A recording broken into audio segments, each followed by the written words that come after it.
ঈদের পঞ্চম দিনেও রাজধানী ছেড়ে গ্রামের বাড়ির উদ্দেশ্যে যাচ্ছেন অনেকে। দেরিতে হলেও প্রিয়জনের সাথে দেখা করার আনন্দ ছিল তাদের চোখে মুখে। কেউ কেউ আবার ছুটি শেষে পা রাখছেন ব্যস্ত এই নগরীতে। এদিকে ঈদযাত্রা নির্বিঘ্ন করতে ৭৫টির বেশি ট্রেন চলছে বলে জানান রেলওয়ে কর্তৃপক্ষ। জানান সরকারি ছুটি বাকি থাকায় রাজধানীমুখী মানুষের চাপ অনেকটাই কম। লতিফ চৌধুরীর ক্যামেরায় কাউসার আহমেদের রিপোর্টে দেখুন বিস্তারিত। কমলাপুর রেলওয়ে স্টেশনের এই স্রোত নারী টানে বাড়ির পানে ফেরা মানুষের। ঈদের আমেজ অনেকটাই কেটে গেলেও এসব মানুষের ঈদের আনন্দ কমতি ছিল না চোখে মুখে। একই চিত্র বাসেও, সবখানেই ছিল বাড়ি ফেরা মানুষের ভিড়। তবে কেউ কেউ আবার ছুটি কাটিয়ে ফিরছেন ব্যস্ত নগরীতেও।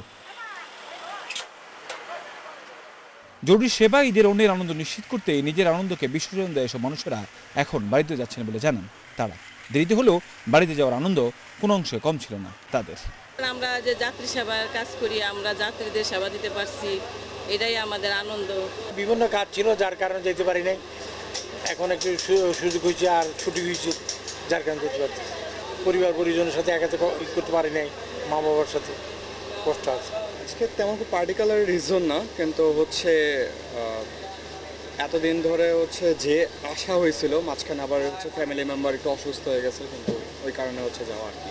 এদিকে রেলওয়ে স্টেশন ম্যানেজার বললেন, প্রতিদিন ৬৫,০০০ যাত্রীর যাতায়াত নিশ্চিত করছেন তারা। নির্বিঘ্নে এসব যাত্রীদের গন্তব্যস্থলে পৌঁছে দিতে কাজ করছেন রেলওয়ে কর্তৃপক্ষ।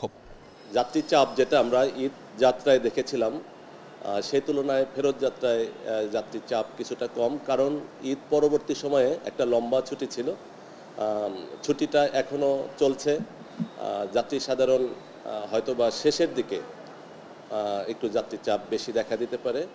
বলছেন, করোনা ভাইরাস বেড়ে যাওয়ায় সে ব্যাপারে বাড়তি নিরাপত্তা এবং মাস্ক নিশ্চিতেও কাজ করে যাচ্ছেন তারা। জানেন, রেলপথ মন্ত্রণালয় থেকে একটা প্রজ্ঞাপন করা হয়েছে যে স্বাস্থ্যবিধি মেনে এবং মাস্ক পরিধান করে চলাচলের জন্য। এ ব্যাপারে রেলওয়ে কর্মকর্তা কর্মচারী এবং যাত্রী সাধারণ উভয়ের জন্য এটা প্রযোজ্য।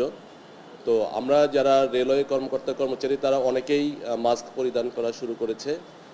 আর যাত্রী সাধারণকে স্টেশনের পিএস সিস্টেম এবং ট্রেনের পিএস সিস্টেমের মাধ্যমে অবগত করা হচ্ছে স্বাস্থ্যবিধি মেনে এবং মাস্ক পরিধান করার জন্য। শিডিউল বিপর্যয় না থাকায় স্বস্তি ছিল যাত্রীদের চোখে মুখে। কাউসার আহমেদ, এশিয়ান টেলিভিশন, ঢাকা।